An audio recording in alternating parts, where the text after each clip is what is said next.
Oh, hello. Hi, how are you doing? Welcome to the Jaybe show on Revolutionary Blackout Network. My name is James Fauntleroy. Hello, good to see all of you here. Come on in, come on in. I hope you guys got your tea. I hope you guys got your drinks. I hope you guys got your snacks. We're going to have a great conversation, but just to let you guys know, the JB show is every single Sunday at 1 p.m. Eastern Standard Time on Revolutionary Blackout Network. And you can find me again on Thursdays at 5 for the Savvy and JB show.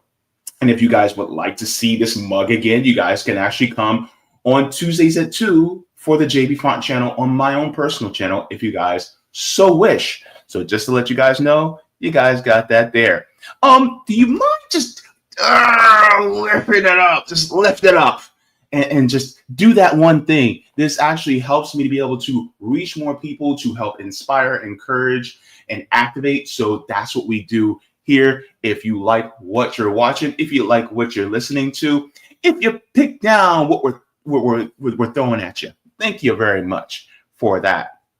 Also, have you joined our mailing list? You guys can join our mailing list at revolutionaryblackout.substack.com. This gives you email notifications whenever we go live, upload clips, or any other type of content that we may have available for you. So you guys have that right there. So thank you very much for that. And also for email inquiries, if you guys need to send us any information, or if you have any news stories that you want to submit to us, or just some encouraging words, you guys can go at revolutionaryblackout@outlook.com. So thank you very much for that.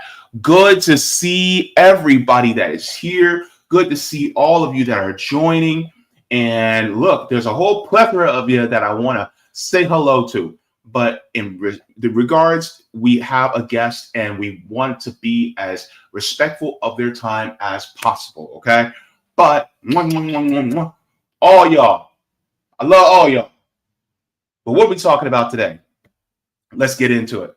We're going to be talking about later in the show. We're going to talk about who in the hell is Rick Scott and why was he denied his birthright to Senate Majority Leader. We're going to be talking about that because I think we should know who Rick Scott is. Of course, don't confuse him with Fire Marshal Bill, but that's a whole nother story. But first, we have one of our comrades that has been, they attempted to silence him, to quiet him, to shut him up, to zip his lip. We have joining with us Rathbone, joining me again today. Rathbone, so good to have you back.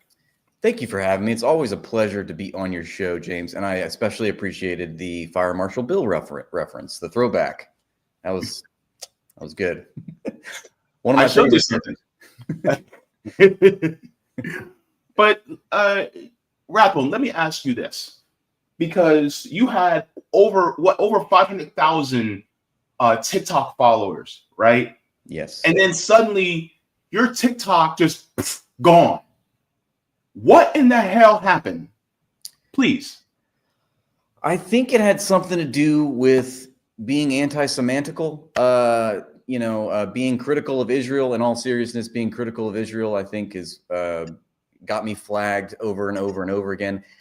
I was surprised, honestly, because not because I was, censored or shadow. Like I was already shadow banned for months and months, if not over a year, ever since October 7th. So, I mean, initially it was like I had a lot of engagement because of what I was covering, Israel, Palestine. But then I think the algorithm caught on and, so I think whatever my account was definitely like flagged, so everything started to change, and I just thought they had forgotten about me because I would post on TikTok, but I was not getting any engagement like I was. So I was just like, what is this? I mean, like I have 500,000 followers, but yet my videos are getting like sometimes hundreds of views, sometimes like a couple thousand. Like I'd be lucky to get to 10K on views when I have, 500,000 followers. And that was, disheartening, obviously, because it's like I can't get the message out. I'm, being clamped down on. Like, so, I guess it just out of the blue, they just permanently banned me. I thought I was just like a non-issue. I thought I was like old news, you know, they weren't going to really target me, but they hit me with a permanent ban. And I think it was ultimately a video where I basically called Israelis Nazis, which I stand by, but maybe I shouldn't say that word, but on YouTube or not, but I think that's what ultimately did it. Got me permanently banned. So this also kind of bleeds into, because you mentioned YouTube, that you also did a report recently on the Palestinian resistance. I'm gonna be careful what I say. Yeah. And you basically were reporting on, you know, their remarks. So can you get into that a little bit as well? As far as, I'm sorry, say that again, the Palestinian resistance? Yeah, you had I think it was yes, on YouTube. So I shared basically a speech by a H-letter group spokesperson. Mm-hmm. And basically, you know, it was tagged or flagged for violins extremism. Mm-hmm. I'm trying to say it, you know, nicely, but yeah, but it was for basically, you know, just in my estimation, I was covering an aspect of the news that doesn't get covered. You know, it's like electronic intifada. It does the same sort of thing. They actually show a lot of far worse stuff. I mean, it's actually not worse, but it's more, you know, violin playing than what I was doing. But I was just showing basically a speech by the H group spokesman, and he was just talking. It was the language of resistance, James. It was, you know, he was, you know, and the other thing is, this is a video on YouTube, and you know, I was just basically not translating, but just like, you know, reading the subtitles of what he was saying, and it was, you know, we stand with our brothers in Yemen. He was saying things like this, like, thank you to Yemen, thank you to Lebanon, thank you to Iran for helping us resist against, you know, the tyrannical oppression. And, you know, what it ultimately boils down to is like the extremism is always for the, you know, and the pearl clutching is always for the oppressed.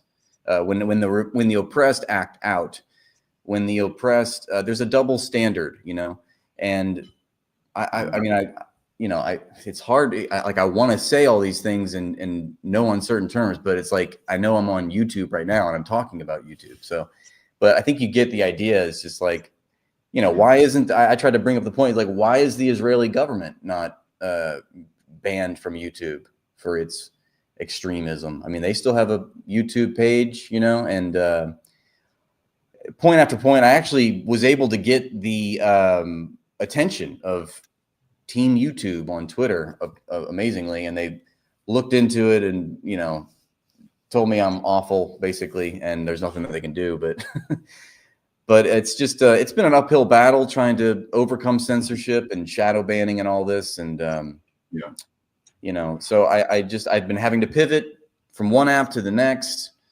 and it's, you know, so it's just I feel like I'm one of those moles in a whack-a-mole, you know. It's like I keep getting hit, and then I gotta pop up another place. So yeah. Yeah.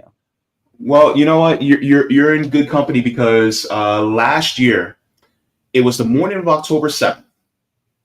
I was watching Richard Medhurst, and he covered Operation Al Aqsa flood within an hour or two after it had happened. I said, this is huge. So that very Tuesday, October 10th, I covered basically a lot of what Richard covered. Some of the stuff that he shared on Twitter, some of the stuff that he was talking about on his own show, and I reacted to it, and I also reported on it on my channel. That got me permanently demonetized. I've been demonetized on my channel for over a year now. All because I showed what typically CNN, MSNBC, Fox News would actually show on their shows as well. But because I'm a small time independent content creator, I couldn't do it. And so I know exactly what you're going through because I went through the same thing. In fact, I'm no longer monetized at all. I didn't know that. And here I am griping and complaining, and you'd be like, yeah, you too, huh? First time, huh? You've been at it for a year now. I'm so pissed off because, like they didn't even, like I was told that, okay, I've got, even the strikes that I've got were obviously I'm going to say this, but they really were unfair. And I actually was able to get them removed. But because I had already gone over 3 strikes on YouTube, it's like, it didn't matter that I now have 1 strike. It's still, and because of the nature of the flag of the strike, it's like you're permanently, you can't, even after 3 months, after you serve your time, so to speak, you can't remonetize, you can't apply. So it's just like, they told me that on a Twitter thread. It's like, I was like, well, what am I posting to YouTube anymore for? It's just, so I've tried to pivot to other platforms, but yeah, that's crazy. I mean, I didn't realize that within days that you were already demonetized. And but are you still, what do you do? I mean, obviously you have your stream and you have your Patreon and all this, and so you still use YouTube, but you have to direct people to other platforms if you want to be compensated for your work, basically. Yeah, for the most part, but the thing is, it's like the only platform that I get a little bit of compensation on, and I mean a little bit, we're talking about tens of dollars per month, is Rathbone. I don't get any type of revenue unless somebody sends me a Rumble rant, which nobody has sent me at all on Rumble yet on my channel. Yeah. I haven't gotten anything from Rumble because Rumble doesn't really pay unless you have a contract with Rumble. Then that's how you get paid. But and the funny thing is, ads play on my videos on Rumble. Yeah. But I don't get any ad revenue. Well, that's, again, here we go. The problem is capitalism. They're making money off of you. They're making money off of us. I'm not sweating dough like David Pakman. Did you see him crying about losing all those followers after Kamala lost? Oh my God. When he starts crying about how he's losing subscribers, I pull all the tears in a cup and then I drink them. It's so refreshing. I love that. Look, here's the thing. David Pakman is corporate media with an independent media facade. Right. I'm going to put it out there. Yeah. I'm going to say it. Because the thing is, it's like, if you're going by the State Department talking points, and if you're continuing to follow the line of imperialism, and even being a Zionist, you are not independent, because therefore you're also getting to be able to sit down and talk to Kamala Harris. You're being able to, you have a channel on Roku. I didn't know that. You're on free speech TV on cable? Bro, you're not independent. No. That mustache is not even independent. I'm telling you right now, here's the problem, is that you got a lot of people who will talk about, oh, I'm independent. Look at me. But meanwhile, in the background, they're getting these billionaires that are giving them some money. And then let's be real, okay? There are some people who have an in YouTube where they get more favorability in the algorithm than the rest of us. Let me ask the audience. How many of you guys actually got a notification that I was live right now? How many of you? Right? Unless you are in the Substack, you didn't get it. Sometimes Nick will go live. You guys won't get it. Sometimes me and Sabby will go live, and you guys be like, oh, I didn't get a notification. Yeah. Meanwhile, somebody like a David Pakman or a TYT, you'll get it every single time, without fail. I'm not here to No, we are here because it is a complete double standard when it comes to serving, being the mouthpiece for power or not. It depends on what it rests on. So there's no morality to it. It's so crazy, and it's wild just to see this firsthand. And I keep going back to Michael Parenti. Oh, by the way, you turned me on to was it George Jackson? Yeah. Blood in My Eye. Yeah. That Yeah. that is a great book. I mean, the last time we talked, you showed me that book. I was like, I'm gonna read that book, and I did, and it's I mean, just he's so eloquent, he's so on point, and it's the language of a revolution, it's the language of resistance, it's so direct. And it's crazy that he was just writing letters the whole time, you know, basically from prison, right? From prison. Yeah, that's insane. Yeah, I think it's San Quentin prison. San Quentin. In fact, I'm trying to link up with his son. He's on Twitter. I'm trying to see if I can get him on my channel to have a conversation. That'd be awesome. Yeah, but since we're talking books. Oh, okay. I got a new one. Asada Shakur. Okay. Her autobiography. I've heard a lot about her. I think you should read it. It is a very good book. She even has some criticism for the Black Panther Party. Oh. And they're legitimate criticisms. Okay. Yeah. But at the same time, yeah. But she is amazing. I cannot wait until she can come back home. I can't wait. And that's her autobiography. So she's narrating her life, basically. Okay. Yeah. So it's a really good book. I read that also on my channel as well. Is it personal anecdotes, like tales from, stories from her life, or is it also like a lot of philosophical and theoretical stuff? Both. Okay.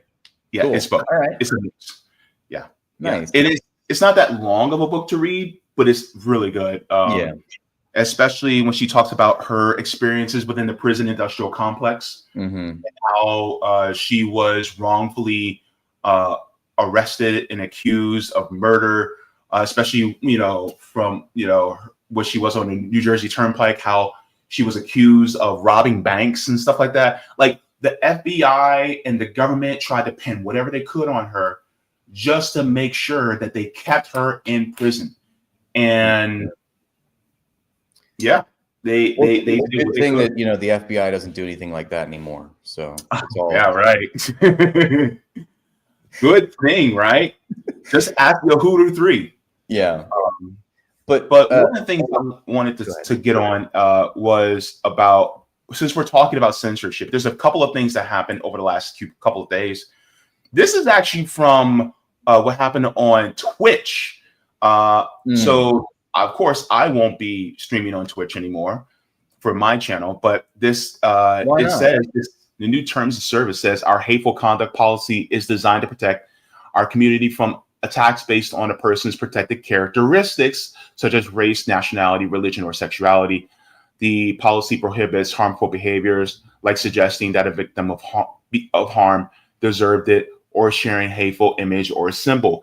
And the part that I wanted to go to this part was, as part of our hateful conduct policy, we prohibit the use of terms that may not be harmful or abusive in isolation, but can be used as a slur to denigrate others in certain contexts.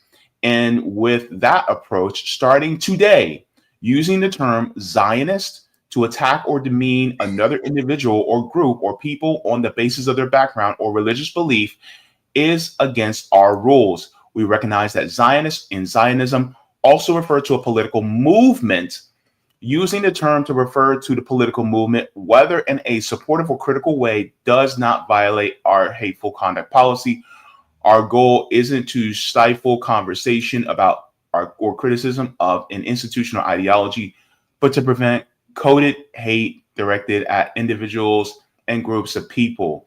We include examples of the language we prohibit in our enforcement notes here. So basically, you cannot say, like, for instance, I can't say Joe Biden is a Zionist on there. I can't say Richie Torres is a Zionist, even though they are not Jewish at all, but they are still Zionists. Sure. But and the funny part is there are more Zionists that are non-Jewish than there are Zionists that are Jewish. That's right. That's a point I bring up too as well.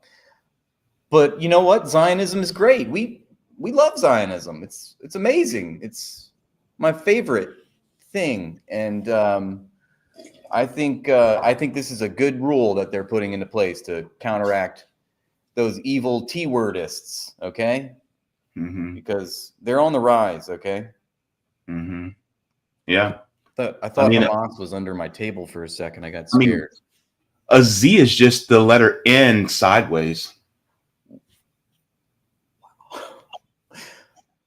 I just got my mind blown. Yeah, it's translation for that Twitch policy. I didn't realize that. Yeah, it was Twitch. I didn't know that you were streaming on Twitch. But are you saying that you're not streaming now on Twitch because of that policy specifically, or is there some other reason? Yeah, I'm not going to stream on Twitch because of that policy. Because the thing is, it's like, number one, I barely get any type of views on Twitch anyway. Yeah, nobody's really watching me unless I'm playing a big video game, and I don't play video games on Twitch. So, but at the same time, it's like, if you're going to limit my language on there, I'm already limited on this one. I'm already limited there. Right. And you're making it, Twitch is now more strict than YouTube. Twitch? Right. We can play violent video games with blood and guts and gore. Well, we have to look at who controls these platforms and their Zionist, funded Zionist control. It's funny because YouTube is owned by Google. Twitch is owned by Amazon. It's like both of those companies are owned by BlackRock, And when I say owned, I mean like the largest shareholders, which, constitute, the most power. But, I mean, I feel you with Twitch. It's been hard to grow an audience. I wanted to ask you about X, Twitter. I can't believe I just called it X, but sure. When I go live on Twitter, I have like an insane amount of people that supposedly are there. Sometimes it's like 1,200, sometimes like 2,000, and there's not one person saying anything in the chat. Like or maybe there's one or two people. Is it safe to say that Twitter is just full of bots and they inflate these numbers on lives to try to, I don't know, boost engagement somehow? I mean, is that what's going on? There are people watching, and in fact, whenever we go live here, like anybody who's watching on Twitter right now, holler at me in the comments. Right. But I say we actually do get comments from Twitter on here. Yeah. Whenever I go live on Twitter, I don't make it very frequent, but I go live on Twitter on my channel as well. Okay. I'll see comments from Twitter as well. But you don't think that it's a big bot conspiracy happening on the Twitter lives necessarily? No, but Elon does want people to stay on Twitter. Sure. Part of it is a revenue thing. He would rather you stay on Twitter. This is why whenever people now have to put in, like if there's like a clip or something like that, you have to put the link in on a separate tweet, because then any tweets that have links to go outside of Twitter, it will the algorithm will actually suppress you being able to be seen visually by more people. Yeah. So if you notice some of the tweets that get the largest numbers, they don't have links to outside. They don't have outside links. If you notice, that makes sense. And what about Twitter Spaces? Do you like that? Do you join in on these spaces? Do you start spaces? I did it one time, and it was kind of cool. I used to. Yeah. But not anymore. It depends. I mean, Twitter Spaces are cool to be able to get input and talk to other people. It's sort of like what Sabby does on her channel after her show, a couple times a week. What she does in the after show. She used to do it on Call-In, but now Call-In is no more. They've stopped. So now she just has a Zoom where viewers get to come in and voice their opinions on stuff. Yeah, which is great. I did Twitter Spaces for a little bit. I'm just not into it. Yeah. Okay. It's like, I don't know, running like a town hall. It's like, okay, and next guest, come on up. I mean, like that's how it was for me. It's a lot of like holding, a lot of maintenance, I guess. Which plus at the same time, it's like time wise for me, I don't have the bandwidth and I don't have necessarily the time, because once my stream is done, I'm editing. And then by the time I'm done editing, it's time for me to go to bed. Yeah, I feel you. That's So the life I of don't a have an content editor. creator right there.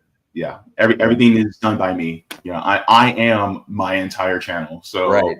Same. You know, I know, and sadly, I love James when people act like we have a media team and we're funded by George Soros and the Koch brother. We should have known all the and like me going on Infowars was like a really like a controversial thing. It's just like so funny to me. Like people were attacking me for going on Infowars to spread socialism, talking points and try to combat capitalist propaganda, and they're being combative towards me and purity testing me about going on Infowars as they post to what? YouTube, to Meta, to Instagram, to Twitter. Like that's kind of hilarious to me, the hypocrisy. But we have to go where we're asked to go, or like we'll be invited on to spread these words, spread these messages. And I'm honest with you. Yeah. I mean, dude, look, like if Fox News called me tomorrow to have me on a panel, and if I got to spread the message of having an egalitarian system where I call on everybody to throw their bigotry away in order to fight against the corporate dictators, you don't think I'm not going to go on there and blow people's minds? Right. Hell yeah, I'll go there and blow people's minds. Right. Absolutely. Yeah, people be like, well, oh my God, you went on Fox News? It's like, I view Fox News no different than CNN, MSNBC, ABC, CBS. I don't view them any different because they're all stenographers for the corporate power. Absolutely. But if they're willing to have me on just as a crack in the ceiling so that I can disseminate this information to people who may not realize, oh my God, this guy is actually a socialist and he's making all these different good points. Right. Man, maybe socialism and communism is not what I thought it was. Exactly. Because there was a crack in the ceiling when Bernie Sanders went on and everybody was like, oh my God, healthcare for all, that sounds great. Yeah. Now, what if we go, you know what? Every single one of you workers, you guys actually deserve and are owed ownership of the means of production within your workplaces and operating them democratically and making the profit and spreading it collectively amongst you. No more math. Exactly. And we don't have, I'm sorry to interrupt you, but we don't have I think what you're speaking to is that dichotomy of culture and class. These corporations are fervently pushing the culture war. They want the masses to focus on culture. And like you said, if we're invited onto these right-wing platforms to talk about the class war, which is underrepresented, in the political, social sphere, we got to take those opportunities, I guess, is all my point. But it's also a responsibility for us to push back when necessary when we're on these platforms too. Yeah. Because some people who will call themselves on the left and they'll get on these platforms, but they won't push back. And that's when it starts to get questionable.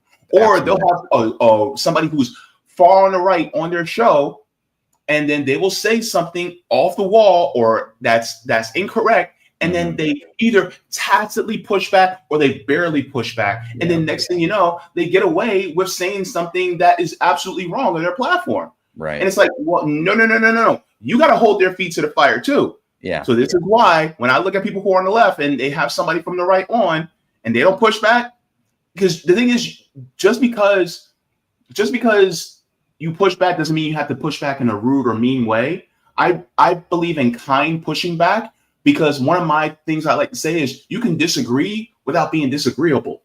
Right. And that was exactly my next point.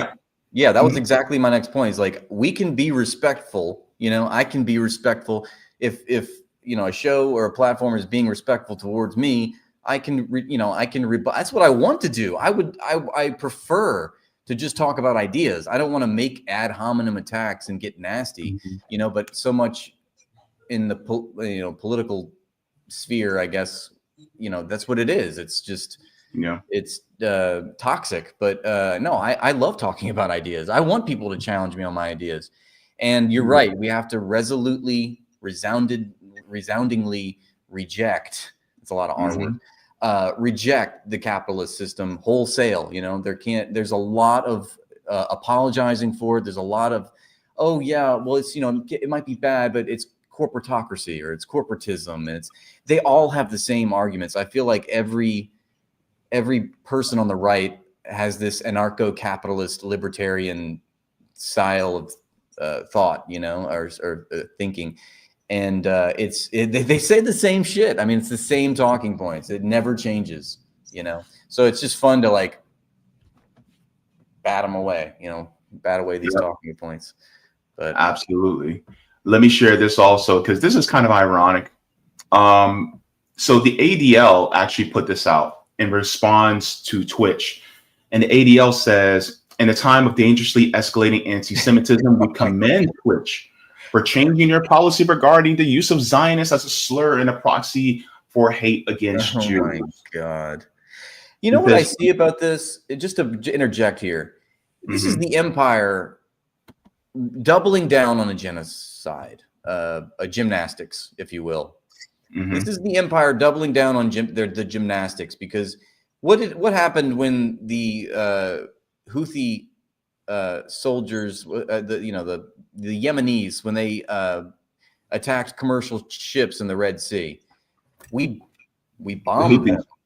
You know, what happens when you speak out on corporate-owned platforms? They censor them. They double down. Any sort of what's the word?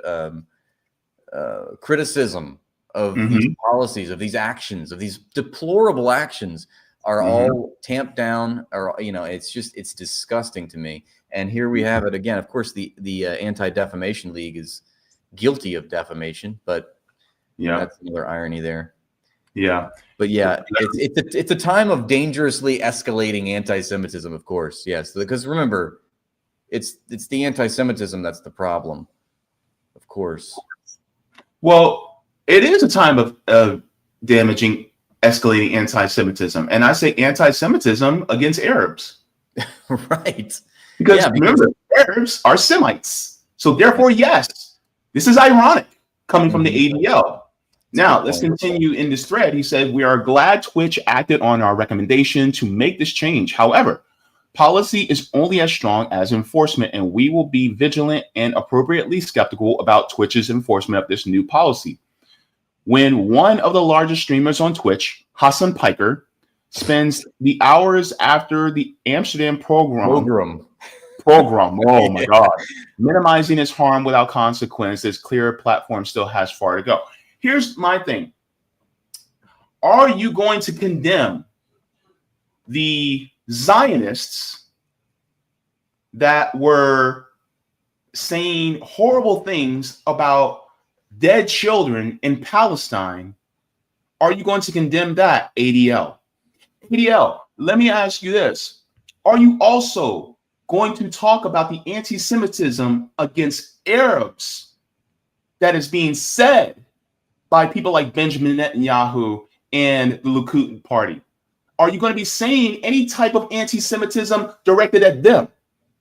Are you going to talk about the anti-Semitism against anti-Zionist Jewish people that are fighting on behalf of liberation for the Palestinians? Are you going to fight for anti-Semitism by Israel when they murder Palestinian Jews? Are you going to talk about that?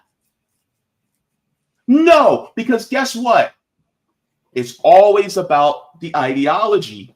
It's never about the actual identity. They don't care. The ADL doesn't care about Jewish people. They don't. No, they don't. Because if they did, then they would have condemned Joe Biden for sending weapons to Nazis in Ukraine. But crickets. Meaning these guys are turncoats. Just like we black people have Uncle Toms, It's in every culture. Yeah, Every culture. that's a good point. That is a good point. I mean, how do I follow that? That was, yeah, everything you just said was absolutely correct. I mean, it's the censorship has a double standard. The censorship itself is political. There's every action is political, and obviously they have a different set of rules for the Zionists than they do for the rest of us. But yeah, you're right. It's amazing, that the fact that Israel and the Zionist movement spent billions and hundreds of billions of dollars trying to put it into people's minds that Zionism is Judaism, there is no difference. And then the Zionists carry out one of the worst crimes against humanity. And now, oh my God, now people think that it's actually just Jewish people. I mean, heaven forbid the propaganda actually worked, Well, you know what? And here's the funny part. People will go, oh, look, these liberals, I can't believe they're actually willing to suppress free speech. Oh, the liberals, huh? Oh, well, let's take a look here because it's not just the liberals, baby. Let's go. Let's go. You don't say. And here's what I will do to defeat anti-Semitism and defend our Jewish citizens in America. My first week back in the Oval Office, my administration will inform every college president that if you do not end anti-Semitic propaganda, they will lose their accreditation and federal taxpayer support.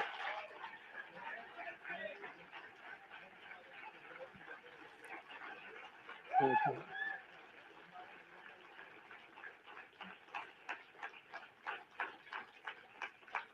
Truth is, you don't have to do much after that. When you do that, it's going to work miracles. Please sit down.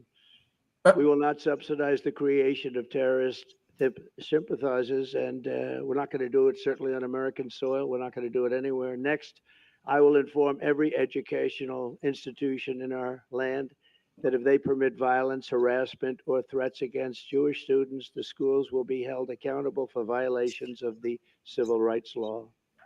Very important. Jewish Americans must have equal protection under the law. They're going to get it.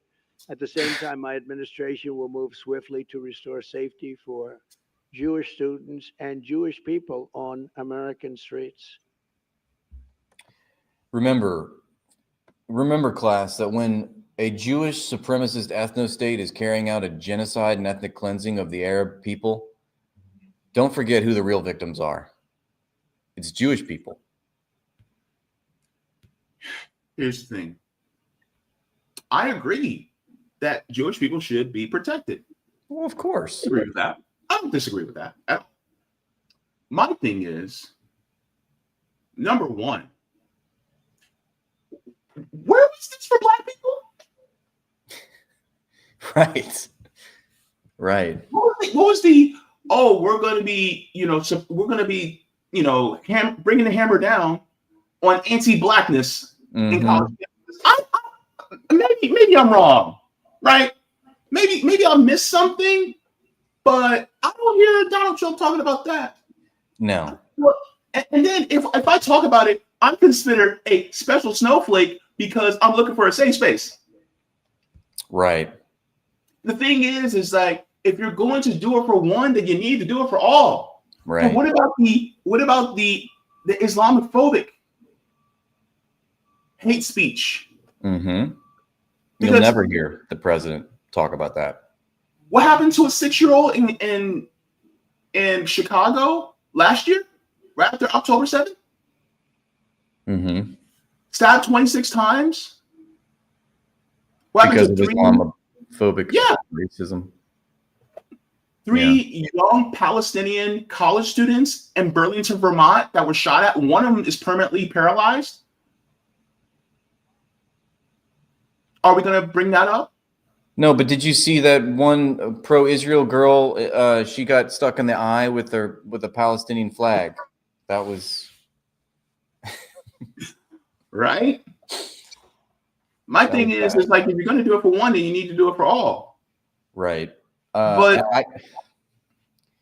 I saw the Israeli flag behind him, and then I just turned blind with rage. Because as people were saying in the chat, it's not make America great again, it's make Israel great again. Israel first policy. And I heard, who is it? The Miriam Adelson, who's like the Trump donor that gave Trump bought him off for $100 million for the Zionist movement. Like these people are bought and sold. Like he's only going to, the bottom line is that the Zionists just have money, and yeah.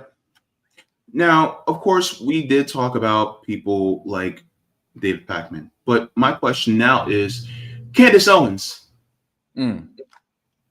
She's banned in Australia. That's your man's. That's your homeboy. You're about free speech, right? Yeah. Dave Smith. Come on, Dave. You're about free speech, right? You're a libertarian, right? And yet your boy is now trying to control the speech. And the thing is like, you can say racist or xenophobic shit on college campuses. You can say misogynistic shit on college campuses, but dare you say anything against Zionism or Zionists, not Jewish people, but Zionists, because Zionism is a political ideology. And yet somehow, oh, you just can't do that. Again, I return to Black Shirts and Reds and Michael Parenti, and you see it firsthand. There are a set of worthy victims and unworthy victims in society. The worthy victims are the poor, poor minorities. The unworthy victims, the victims that are not worthy of being victims, they shouldn't be victims, are the Zionists and whoever buys the presidency, basically. Now, while we're at it, I've been waiting to go after this guy. Waiting. Let's do it. Elon Musk, come forward. Apartheid Clyde. He said there will be consequences for those who push foreign interference hoaxes. The hammer of justice is coming. Are you also going to talk about the foreign interference that Israel is doing within our own nation, how they're literally funding campaigns in order to sway elections to go a particular direction?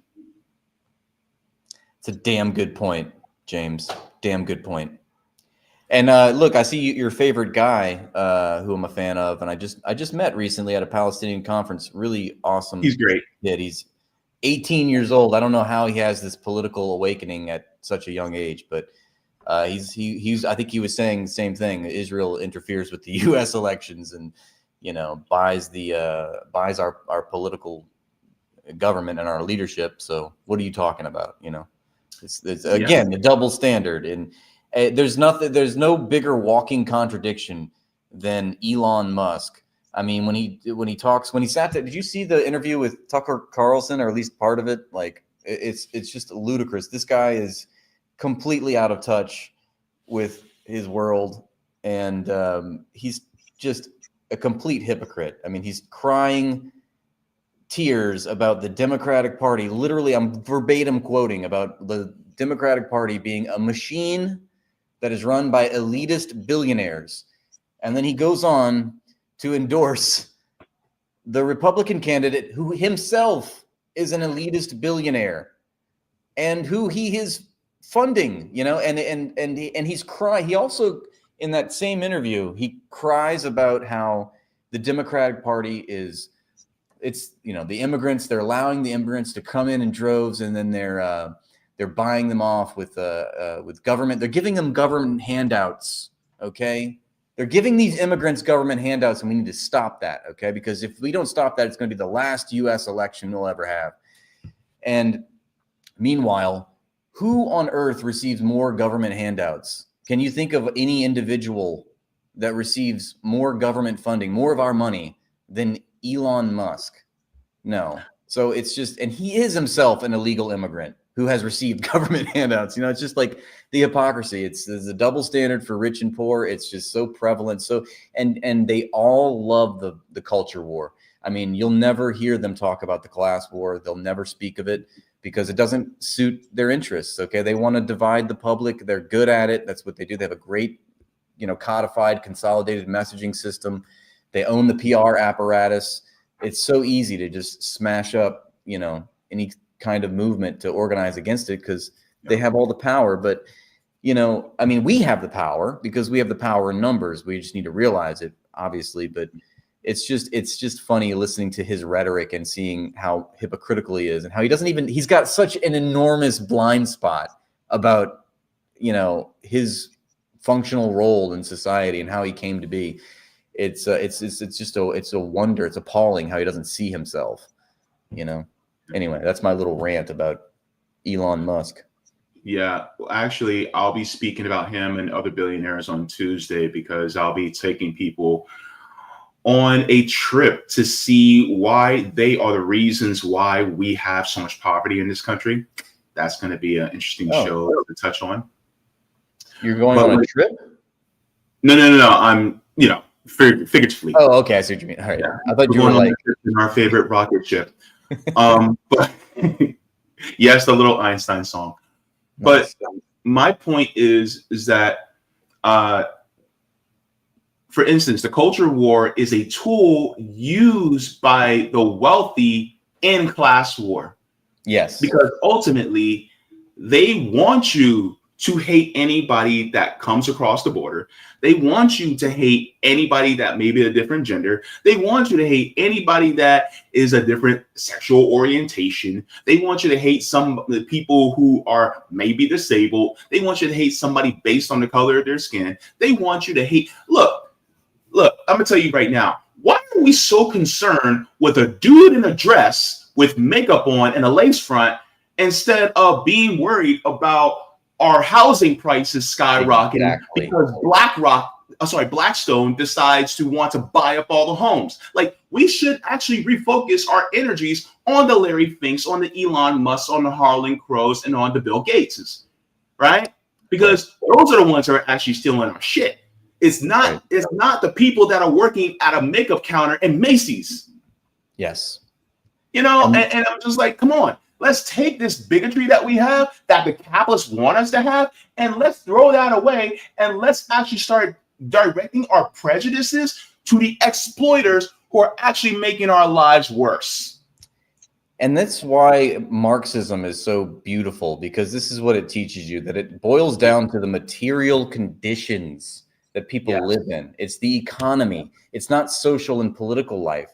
It's the economy. And this is something that I try to stress in my messaging, that it all goes back to the economy, and how we relate our social relations to the productive forces says everything about our political ideas and what we think about society. So, and that's, I think, what you're speaking to. It's like, look, that's why we have to redirect everyone's attention to the class war.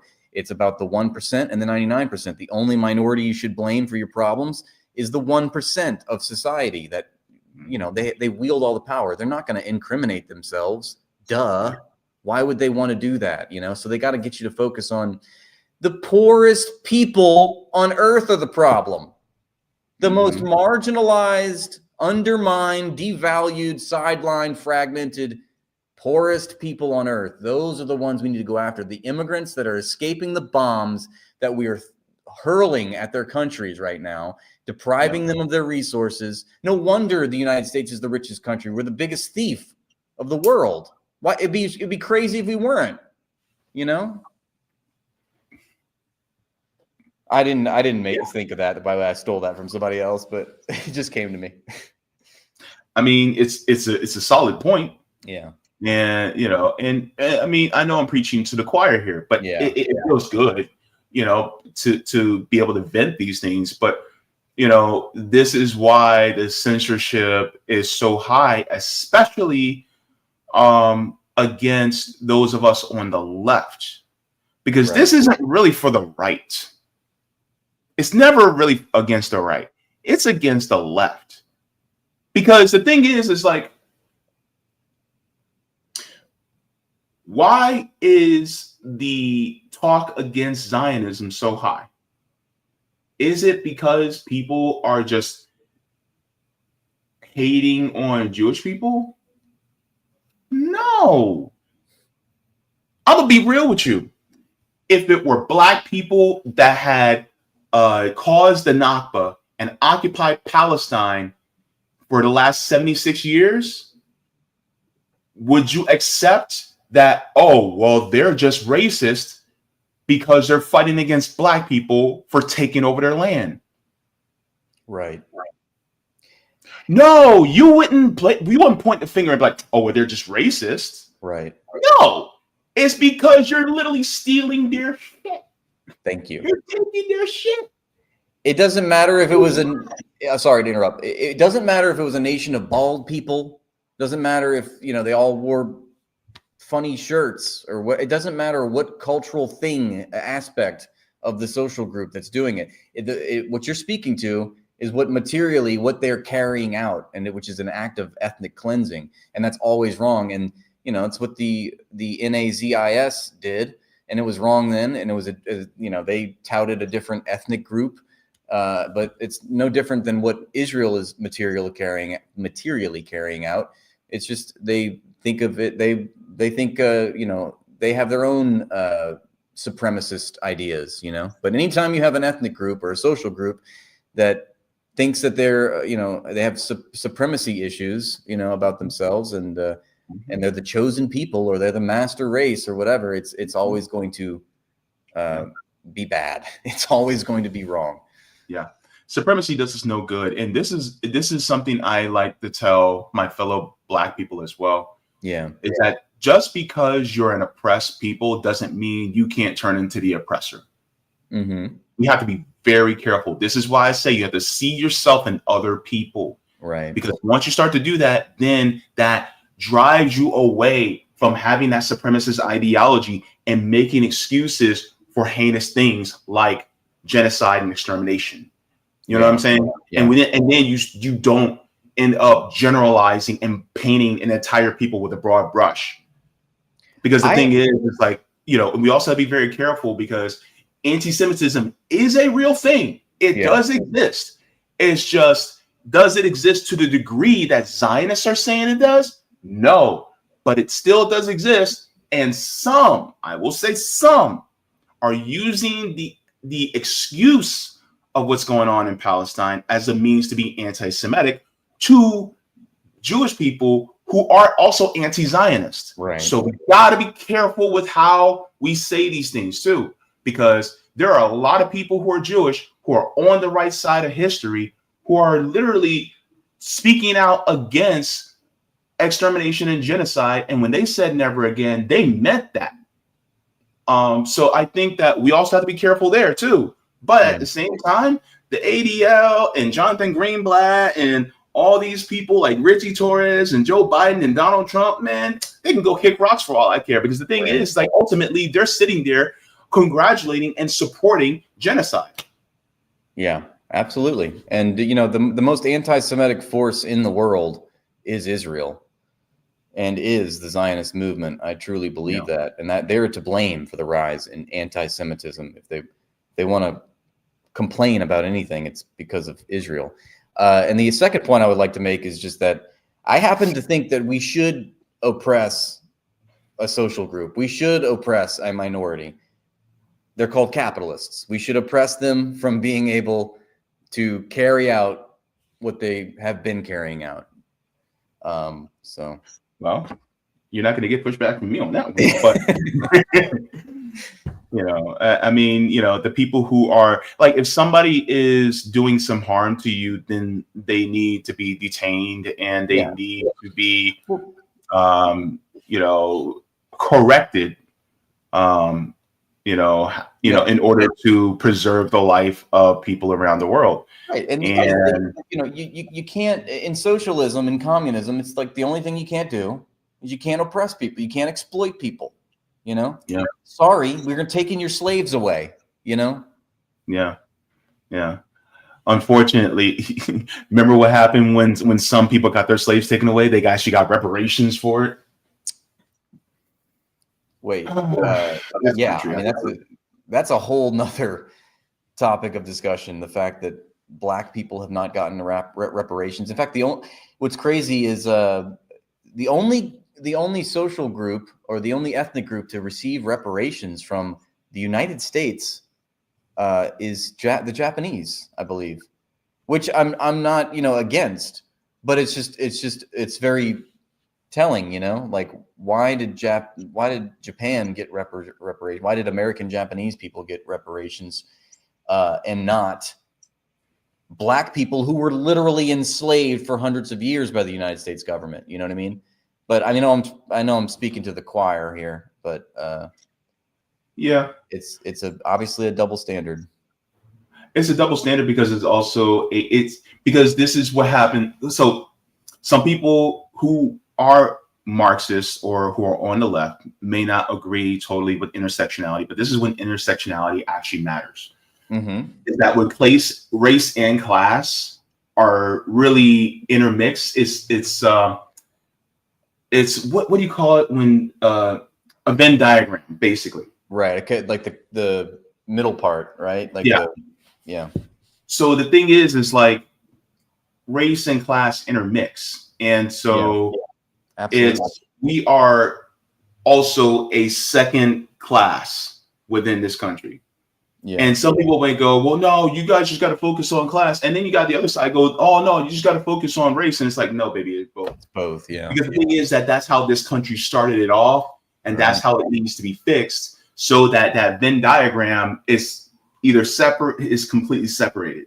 Right. But the thing is, it's like, unfortunately, they won't do that. There's also a Venn diagram when it comes to being male or female in this country. There's Venn diagrams when it comes to your sexual orientation, things like that. Because the people go, well, what does your sexual orientation have to do with it? Well, because we don't have kids, we don't necessarily procreate. So therefore, we don't contribute to the human capital stock that is growing the workforce in this country to be exploited. Right. This is why they hate trans people. This is why they encourage that shit. Because you're not encouraging the birth of more people. This is why you got a lot of right wingers or the capitalists love to favor the right wingers because that keeps the birth rates up so that they can continue to keep having more people to exploit. It is so many things. It's like once you start to examine it from that perspective, it's just like, yep, these cappies, they're sneaky. Very sneaky. Very sneaky indeed. So as far as what you got going on, I put your link tree in the description as well. Yeah. But let me share that too, just so that everybody can see. Also, what do you have going on now as far as any type of projects or anything that you got going on? Well, you know, I stream every day practically, and I'm streaming on Twitch, on Twitter, and I'm on my YouTube backup channel, although I get like 3 people on there, but whatever.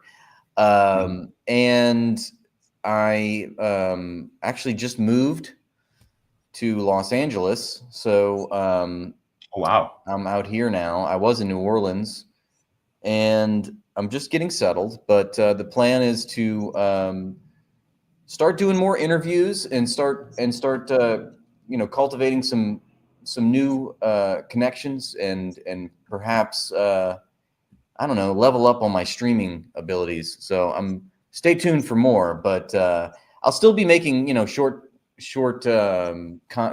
form content. I basically got a backup channel for my TikTok since my first account was banned. So I'm still, you know, covering the news every day. And, you know, we have, you know, I basically just tell people to watch me on stream and come hang out because we're covering the news and giving our political takes. So, but apart from that, you know, just trying to make it to the end of the month, basically living precariously month to month, as you say, as the cappies want it, as they want. That's right. All right. Well, yeah, man. I hope that, you know, this works out because ultimately, you know, we got to keep speaking out. Like, I got a big mouth, so I try to use it in the best possible way. Yeah. You know, to be honest, like, you know, getting all these censorships and bans, it's like it's been really encouraging. People such as yourself reaching out and saying, "Hey, come on our show, and you know, let's talk. Like, what you're going through." So I really appreciate, because I think it really is going to take grassroots connections with other people that are doing great work. And I'm very, impressed with Revolutionary Blackout Network and what you all are doing over there. And so I'm a fan, and I just, it's a mutual admiration society here. So I want to thank you for having me on. I want to have you on my stream. Can we do that one day? Would that be something that you're into? My DMs are open, bro. Let's go. Let's go. My DMs are open. And I'll do a good job of like putting some clips together like you do for me, and we can watch some things. That would be fun, and I think my audience would enjoy it. Look, too. you better be careful. I may not end up leaving your stream for another 4 or 5 hours. I can talk. Good, because I'm gonna make money off. I need to exploit your. No, I'm just kidding. No, I would love to have you. That'd be really great. So yeah, we'll have to set that up. I think the chat would like that too. So yeah, absolutely, man. So good to see you, and please stay up. Please continue to keep speaking out, and let's focus on trying to change this system. By encouraging people and organizing to do the best we possibly can, and also using our voice to make people feel inspired to get out there and organize too. So that's right. Just being visible is a revolutionary act, I feel like, these days, So yeah, absolutely. Well, thank you for having me on, James, and I look forward to our next encounter, our next chat. All right. If you will. All right. Thank you so very much. Right. Take care. Bye. Bye, chat.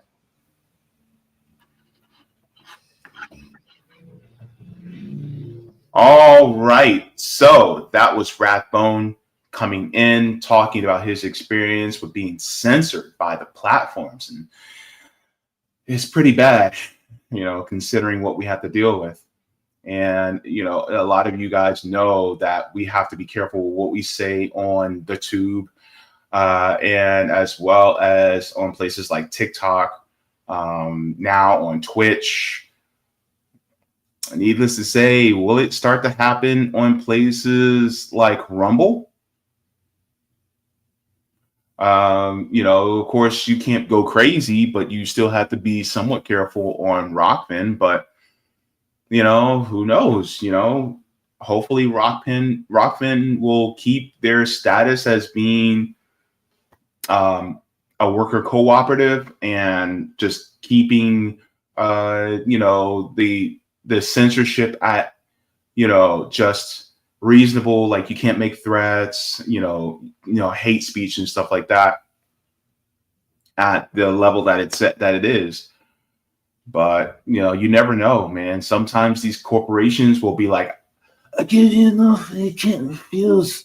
And then next thing you know, it's like, I got this bag of cash and I'm out. And next thing you know, they change the terms of service. So hopefully Rockfin keeps their integrity. But yeah, so, my thing is that ultimately, bigotry is a tool of the oppressor. And then what the oppressor will do is they will utilize the identity of certain subsets of people in order to keep the division there and then keep certain groups in line, especially when it comes to the workers. And so, we have to be very vigilant against that. We have to throw our bigotry away, whatever type of things that we may, be feeling that could be against a marginalized group. We got to throw that away and start uniting with our fellow workers, because at the same time, if you hold, let's say hypothetically, you hold a sexist view, can you expect female workers to actually unite with you if you hold those views and they think that you may be dangerous to unite with? You're literally holding yourself back, right? If you have any type of, queer-phobic type of views, then you're holding yourself back from uniting with certain subsets of the workforce in order to be able to come together and fight against the system. You're holding yourself back by having, oppressive views. And all of us have bigot views in some way, shape, or form. And none of us at all are immune to it. We just have to keep working through it so that we can actually have solidarity, real solidarity with our fellow workers. So it's a constant battle because that's what we're inculcated with. So, but yeah, thank you very much to Rathbone for coming in and letting us know what's going on. Go ahead and give a like to the stream. Well, yeah, thank you very much. We're going to go into the chats to give some hellos, some shout outs, as well as going to look at some super chats, some Rumble rants.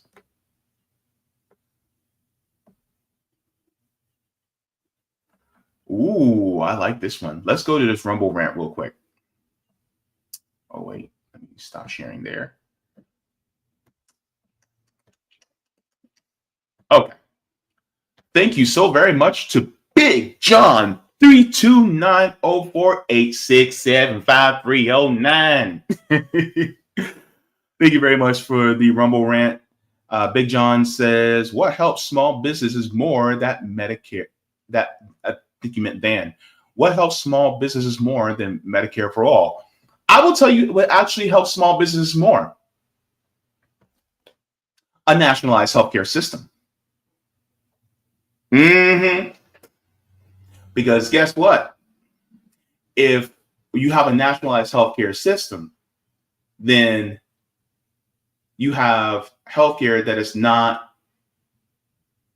owned for profit, but the profit that they make is from the government. No. It is all community owned. So therefore, there's no profit incentive at all, meaning that the government will also save money, which means on top of it, you also save money even in taxes. So therefore, of course, single payer would actually be, better than what we have now. Definitely. But you also got to remember these healthcare facilities, these hospitals, these doctors, a lot of times what they'll do, and I'll actually be talking about this in regards to Rick Scott, is that they will abuse the system by charging obscene amounts for Medicare. And then next thing you know, who ends up having to pay more in taxes? So if you actually have the system itself, the healthcare system, people powered, people owned, without any type of profit incentive, then you're actually going to save money, because they're not going to charge. Even if we had a single payer healthcare system, these hospitals, they'll still charge you $50 for a saline bag, which costs 50 cents to make. You know what I'm saying? And the thing is like, maybe not charge 50 cents, maybe charge $5 instead, where the people who make the saline bags work in a worker co-op and they're making a living or a thriving wage, but you're not charging them, you're not being charged this extreme amount where the shareholders at the top of the food chain end up getting more money. So, be honest with you, a nationalized healthcare system is actually more cost effective than even single payer. And that would honestly help the small businesses even further. It would actually be way more cost effective for them, even better than a Medicare for all. See, we got to start talking about a nationalized healthcare system. My price went up. So thank you very much for that, Big John. I forgot to check to see if we have any more. Okay, we're good on there. So let's go to The Rock. We got The Rock coming in here. Wait, hang on. Did I already have that? Oh, that's from last night. Okay. Let's go into The Rockman. Got a couple of chats in there. And make sure I get this in.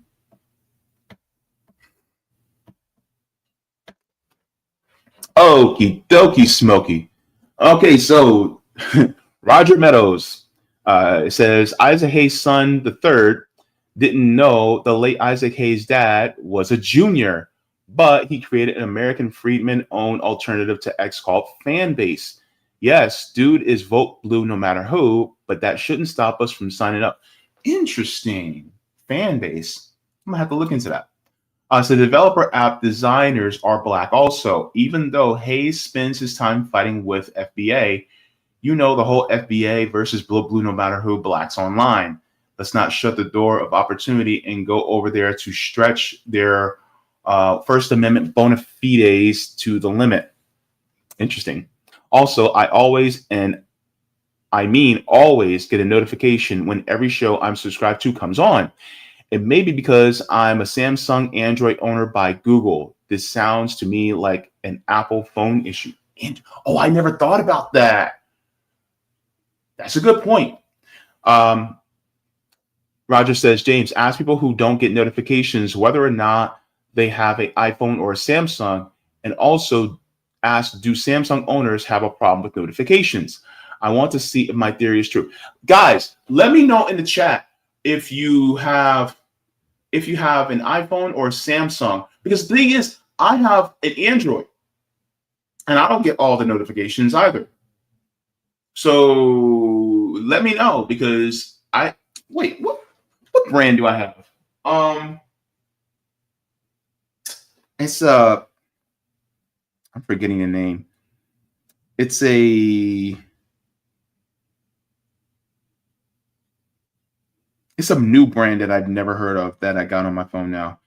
Oh, it's a Celero. It's a Celero. Celero. Celero 3.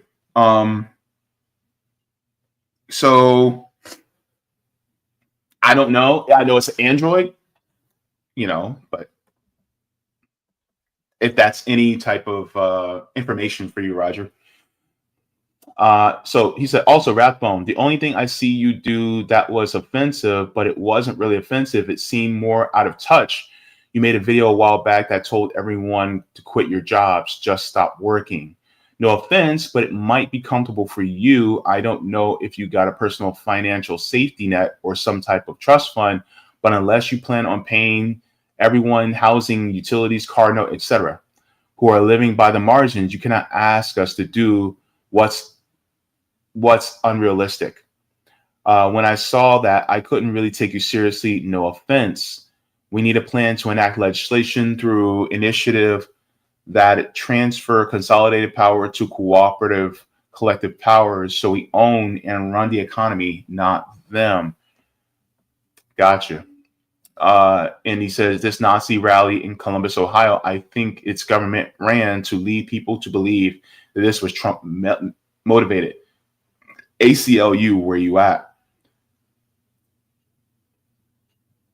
The thing is that,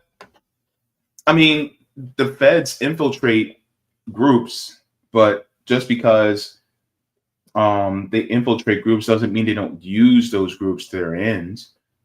Like, for instance, they will infiltrate left groups in order to suppress them and destroy them. But I think they infiltrate right groups in order to use them like a tool in order to push the country in a specific direction. I wouldn't be surprised if some of these people are CIA agents that are actually within the country, that are deployed within the country. But let me know what you think. Let me know what you think, Roger. Let me go to the beginning of this chat and say what's up. All right, Paul coming in saying, start early. Come on. Yep. Paul was in here early. Nick, RBN extraordinaire, says, this show is about to be a banger. I hope it was. Thank you very much, Nick. Rulon says, peace and solidarity. Good to see you. Island Vibes says, much love, JB. Much love to you, man. Fear Thought says, Rumble needs to compete with Twitter. Look, I'm saying at least I get a couple of bucks from Twitter, right? I don't get a damn thing from Rumble. Would like that. DJ Leader says, banger after banger. Is Nick joining JB? Man, I wish he did too. That would have been fun. But knowing me and Nick, Rathbone still probably would have been here. We'd probably be going on a 4-hour stream because we would just be vibing, knowing us. Martin says, let's go. Good morning from Southern California. Hello. Good morning from Southern California. All right, dude. Hangs in. All right. All right. Luke Carlos says, hello and solidarity from Fort Lauderdale. Hey, we got a Florida peep up in here. Luke Carlos. Good to see you. Bienvenido. All right. We have Corbett Ravenscraft says, love and forehead kisses. Jaybe, mwah, for love and forehead kisses back to you, because that's how we roll. Responsum says, nice. Good to see you, Responsum. Nice to have you in here. No, see, Nick, you and Rathbone will be powerful. I'm living to see that. Cobra Commander says, shit. Yeah, that's exactly what I said this morning. Share Thought says, Rumble should compete with Twitter by providing a forum for messaging and posts. That would be interesting. I would like to see that. And thank you so very much to the Nightmare Before Christmas gifted 50 RBN channel memberships. Wow. Thank you very much to Nightmare Before Christmas. Appreciate it very much. Helping us keep the lights on. Let me see. I'm just checking on the rest.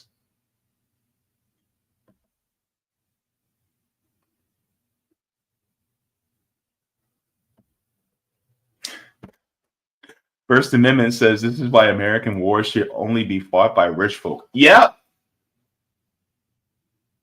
I think that they should slap each other in the face with a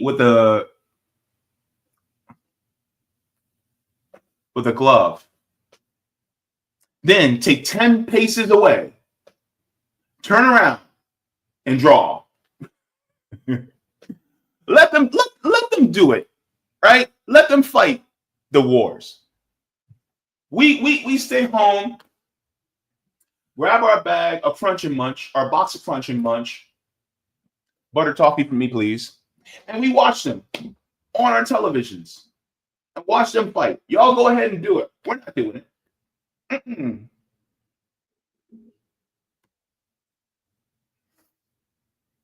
People talking about, we need you guys to go out there and fight. The hell with that. Zombie Frankcom says, I think he missed the point with that diaper force video he made, but maybe I'm being too critical. I don't know what you're talking about.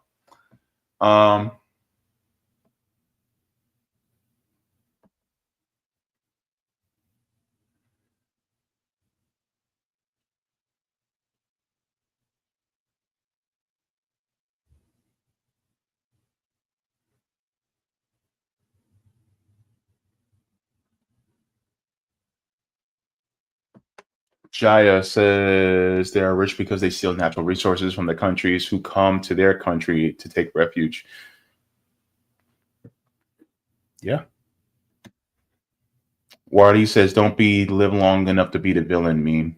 Yeah.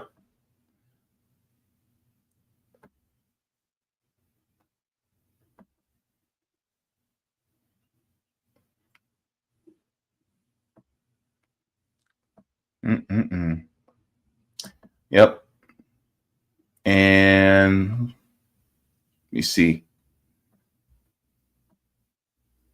Oh, Rathbone's in the chat. Good to see you in the chat now. All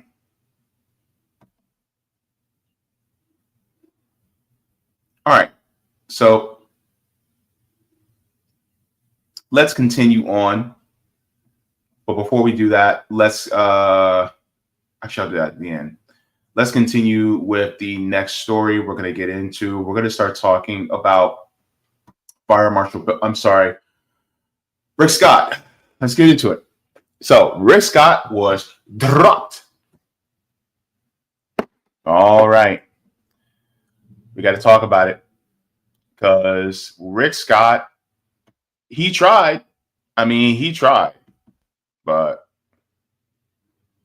let's talk about who Rick Scott is, how he got as rich as he did, and what he tried to do and what he failed to do.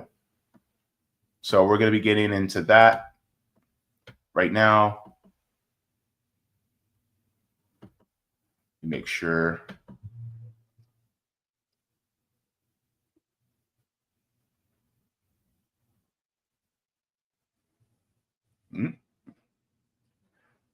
Sorry, I'm okay. All right. So I just want to make sure I have all my stuff ready. Let's go. If any of you have ever lived in the state of Florida, or if you have ever been from the state of Florida, you guys know who Rick Scott is. Rick Scott was a CEO and executive for a time during the 90s, the late 80s, early 90s. He was head of a hospital company that owned hospital companies, and you realize who he was by the fraud. He literally was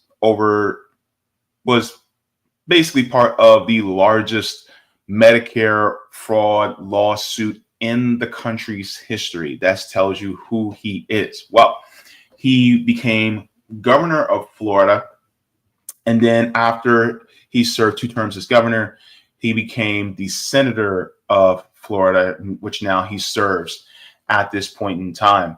I just want to give you guys a view of who Rick Scott is, so that you guys know why this guy sucks. Let's just go into it. So,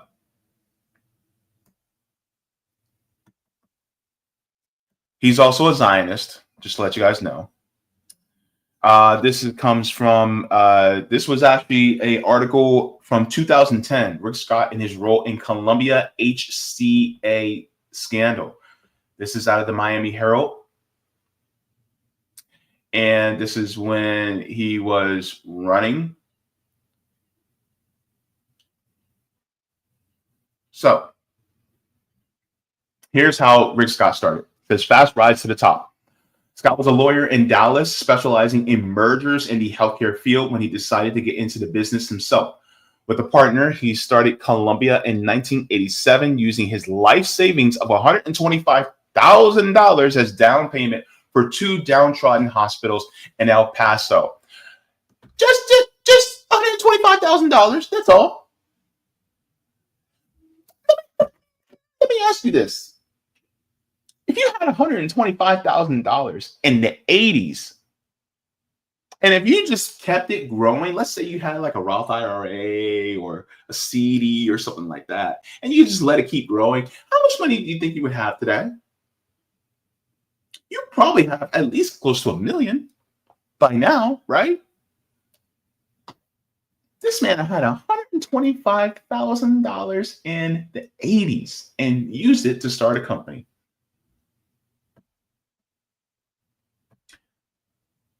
Let's continue.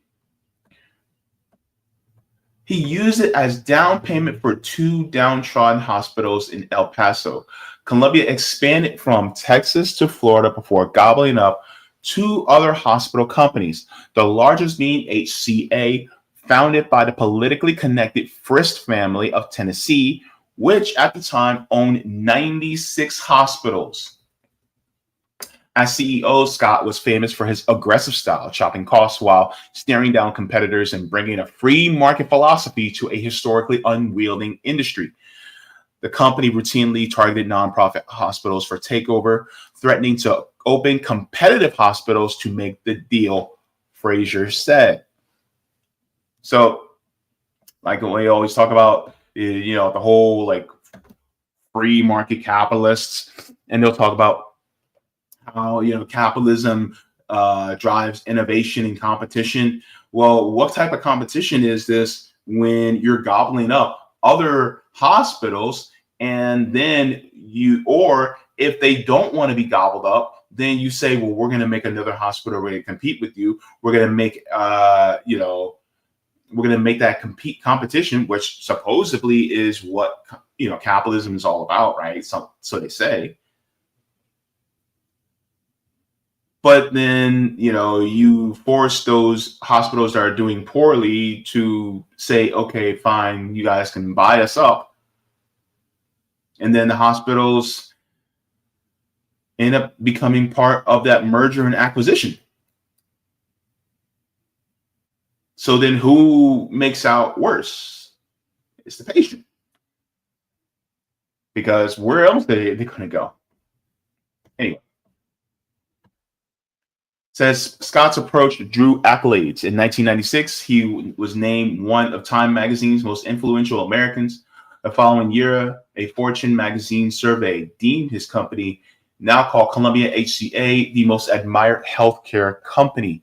By 1997, Columbia HCA owned more than 340 hospitals, 55 of them in Florida, and 550 home health agencies in 37 states, with $19 billion in annual revenue. It was the largest for-profit hospital chain in the United States and the country's 9th largest employer. $19 billion. $19 billion. That's a massive amount of money, especially in the 90s.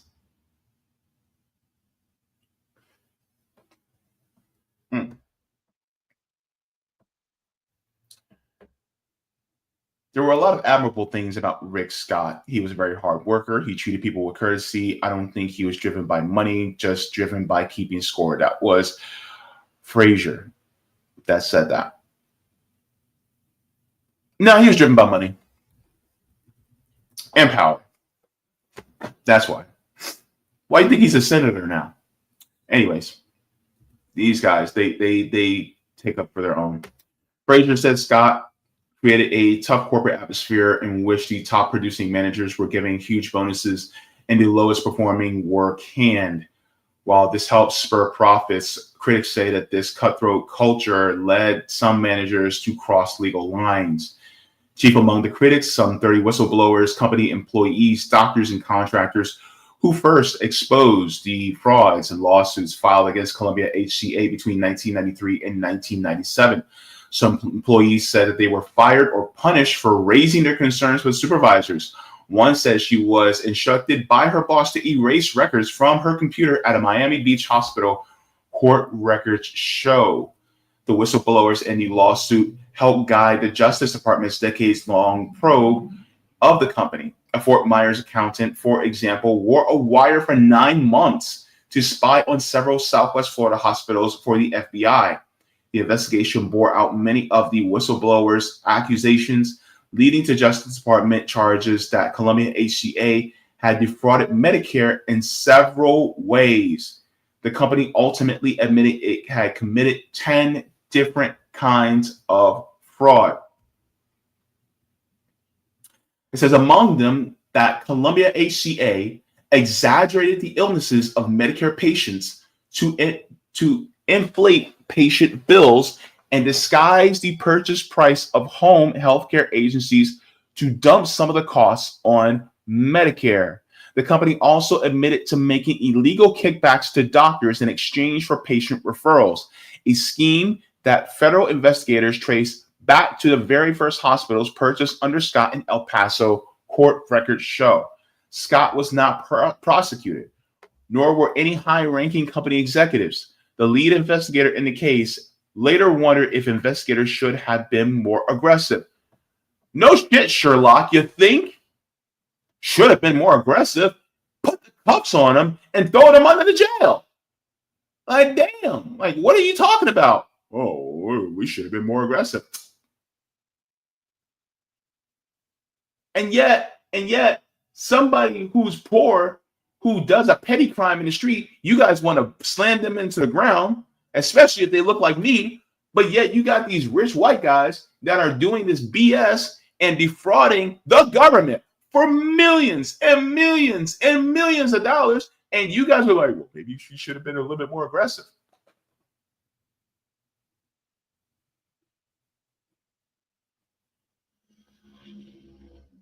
This is how you know your government is taken over by corporate interests, because they go, well, maybe we should have been like, look, I go into a bank, I steal $300, I get my face slammed into the concrete.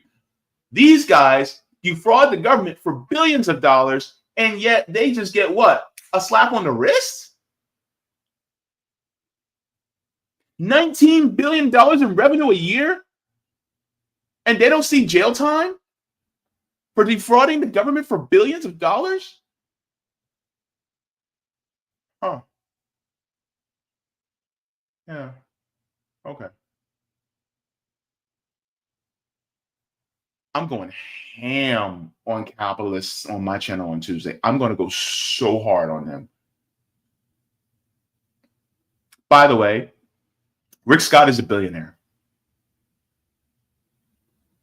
He's the senator from Florida, and he's a billionaire. All right, let's continue.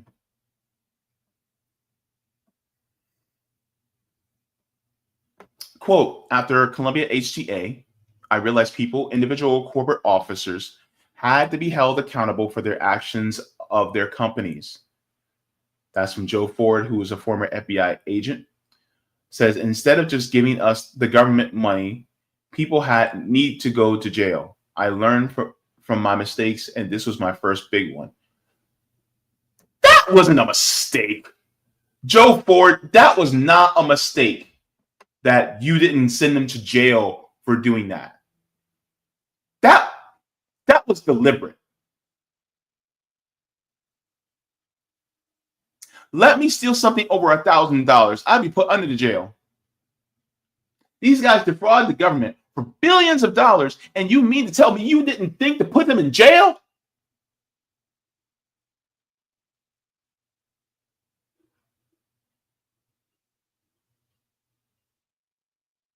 It's capitalism, folks. When you own the government, you also own the law enforcement agencies, whether they be city, state, or federal. You own them. You pay them to overlook things like this. Oh, well, maybe we should put him in jail. Rick Scott should be in an orange jumpsuit in a Fort Myers prison.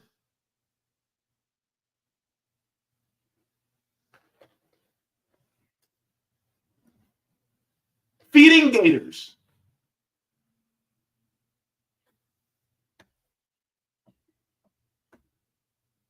God. See, this is why I hate these cappies. They get on my damn nerves. They always be stealing from the people, and then they get a slap on the wrist. The Ford, who later led the Enron investigation and became an FBI assistant director, declined the Miami Herald's interview for request. Yep, of course. And you know how he got that assistant director job? Because he looked the other way. That's what happened.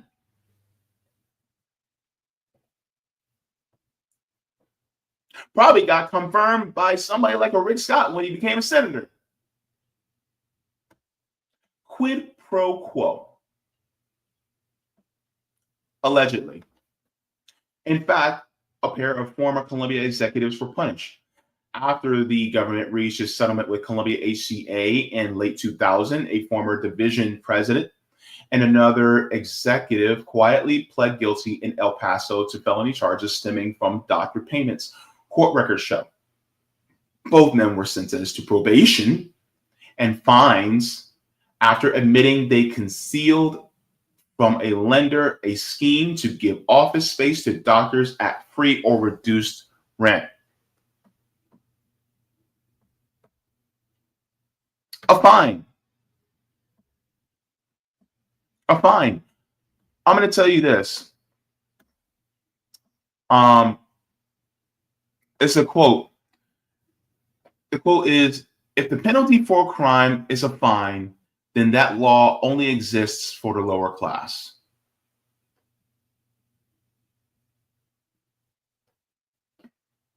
If the penalty for a crime is a fine, then that law only exists for the lower class.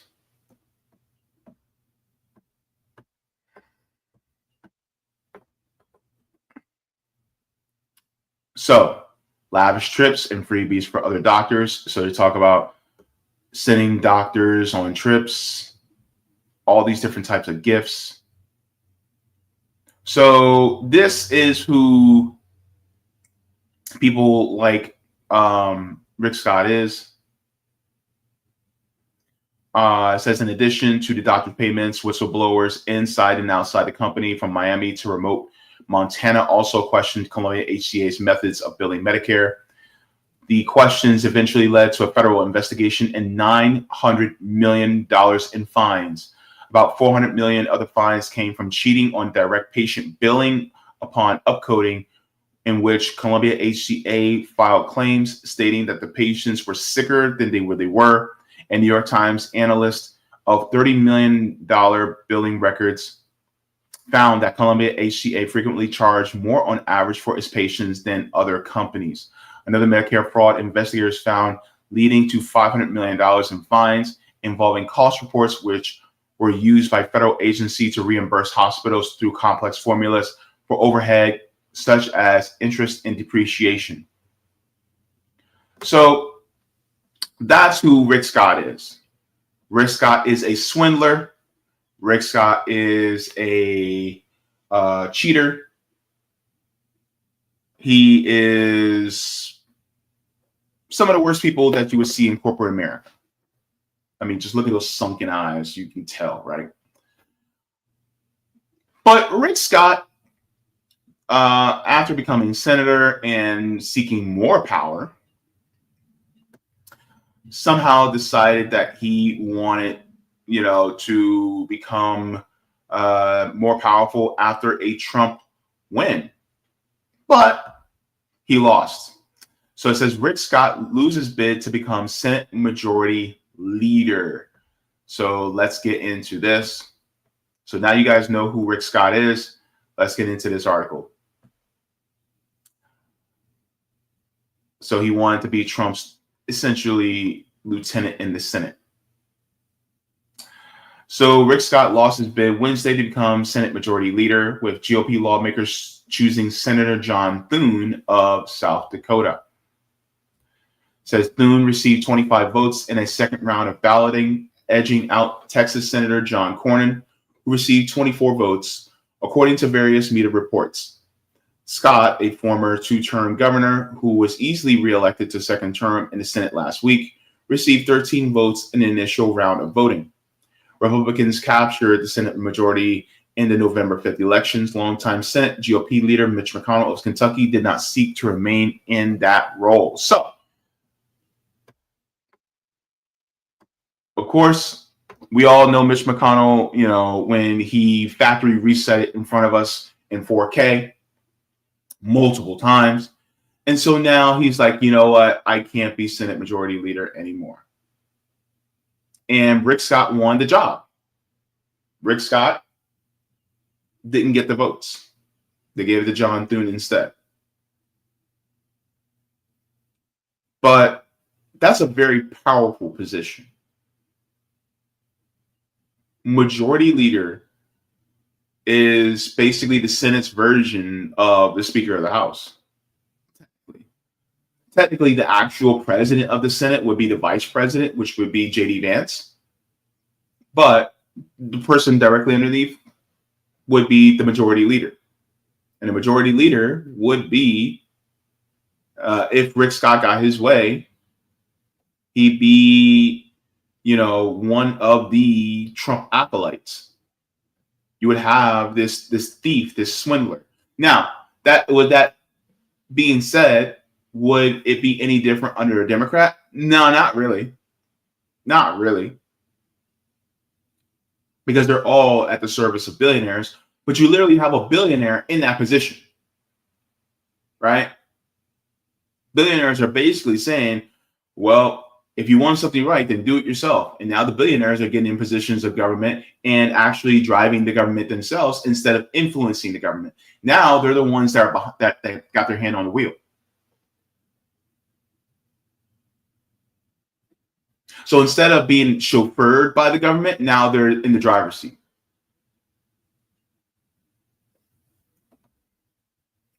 And this is what you have people like Rick Scott trying to do.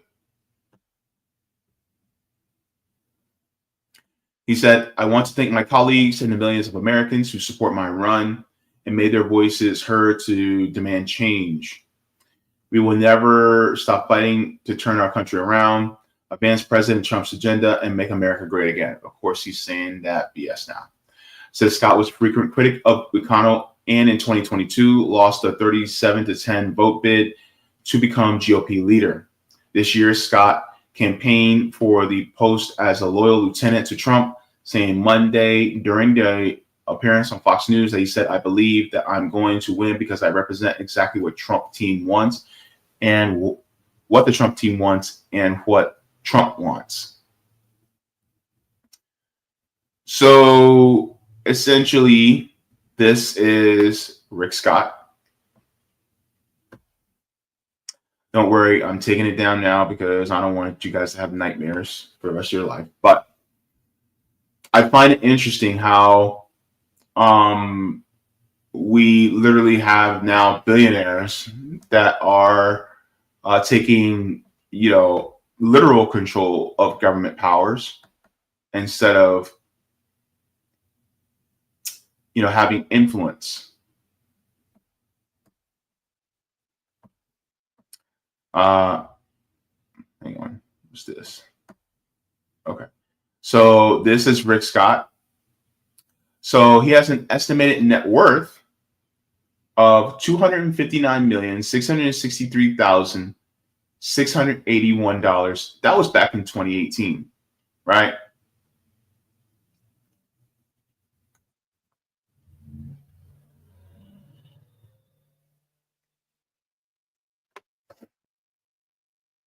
And it talks about the top industries and top assets.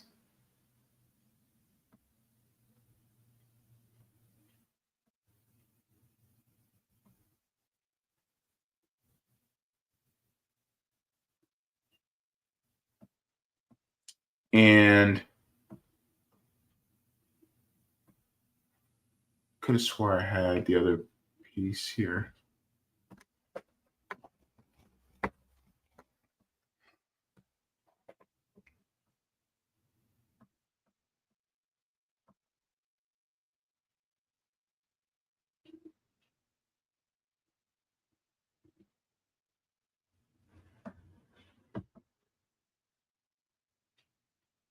Let me see. He's literally one of the richest senators out there.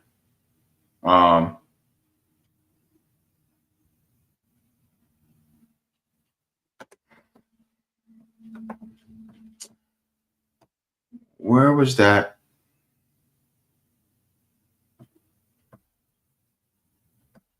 There was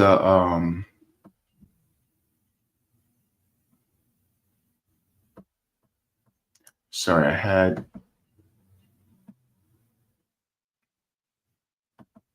this other one where it talked about he had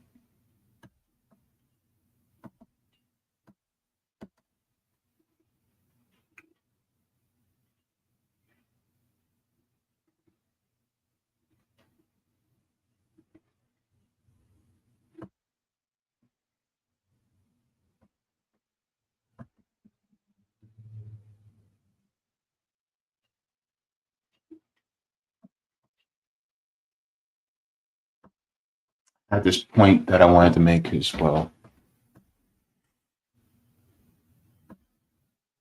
Yeah.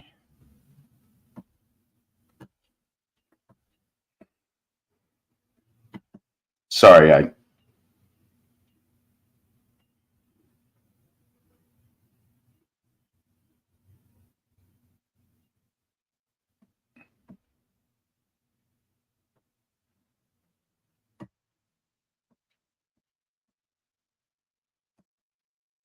so I want to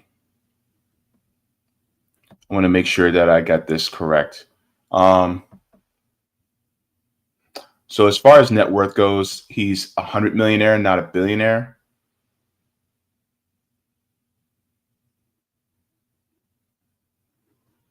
I saw something where it was like 1.3 billion. Maybe I'm wrong on that. I saw something earlier. I should have had it in front of me. My apologies.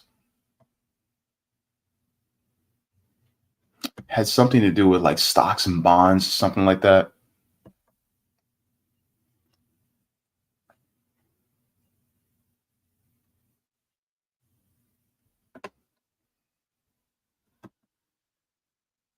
I wouldn't be surprised if he had close to $1 billion though. Because, a lot of times these guys, they like to hide their money in different spots.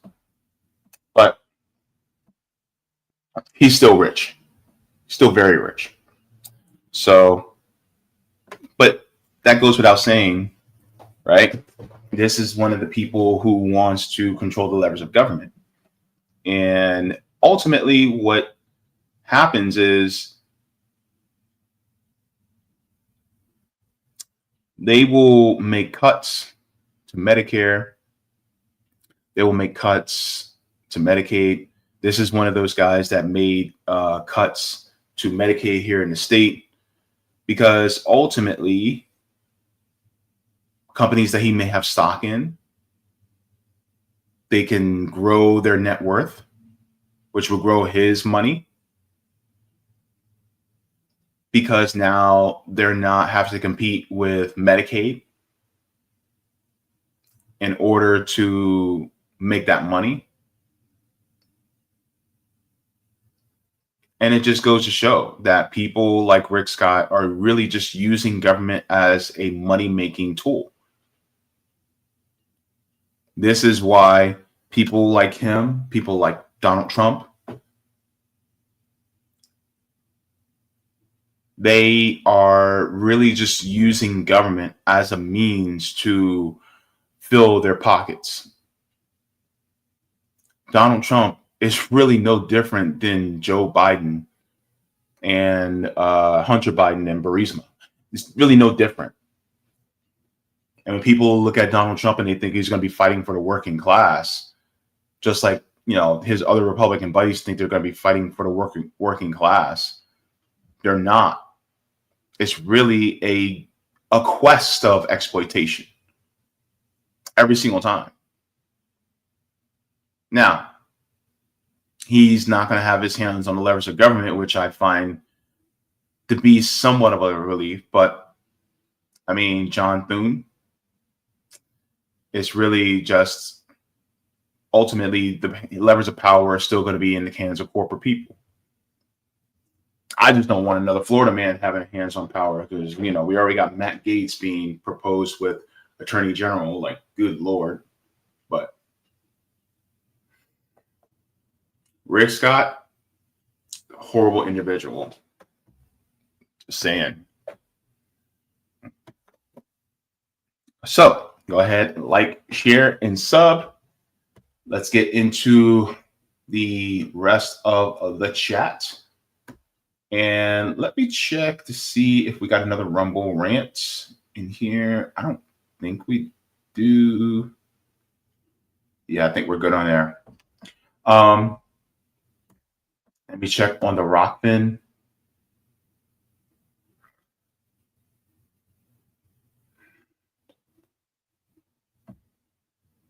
Ah, dang it. I knew Roger was going to ask me about this.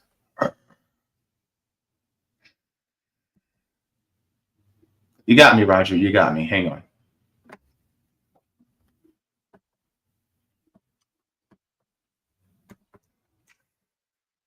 Ay. Now I got to put my head down because I feel like I failed him.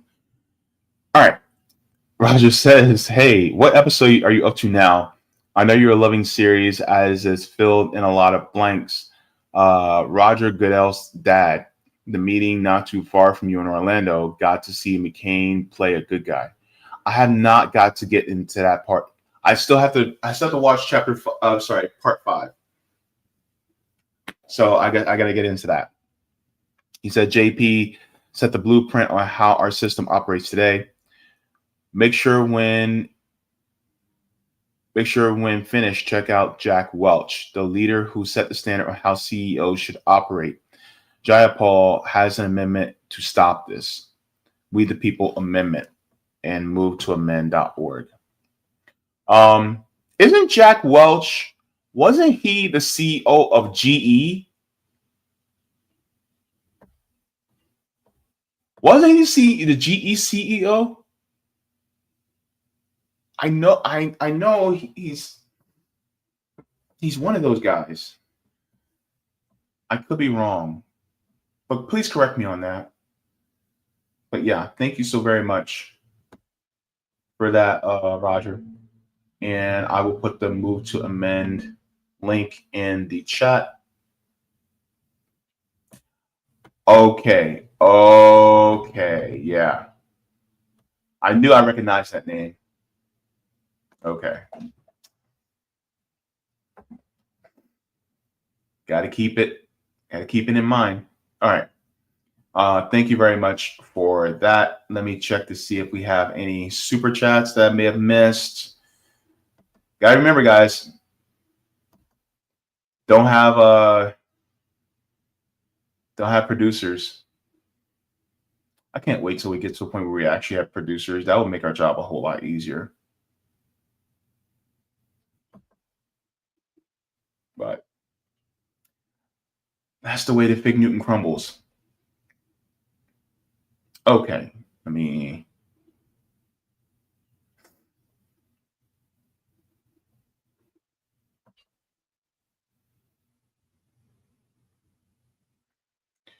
I just want to put capitalism in a wood chipper. Can I do that? Can I just put this system in a wood chipper and just, watch the sparks fly? I'm sorry. I'm being vindictive against a exploitative system. But I just need to.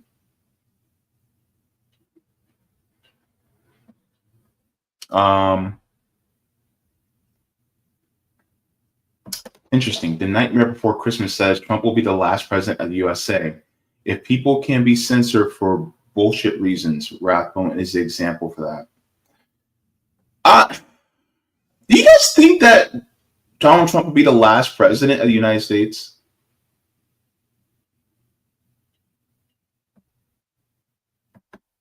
Part of me wonders about that.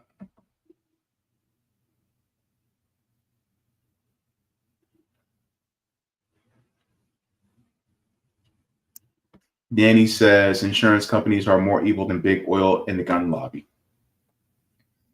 Making money and profit off of the lives of people is not something that I would deem as anything noble.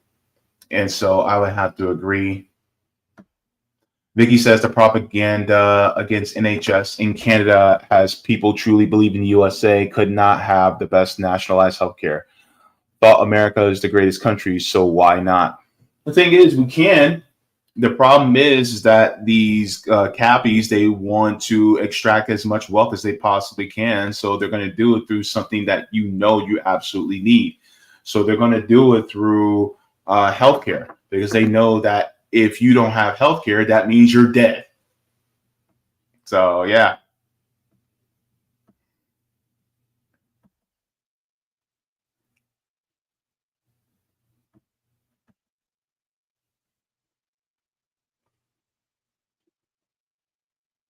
Interesting. Pitchforks are coming. Says the Canadian government has started building pharmaceutical firms to produce medicine for Canadians.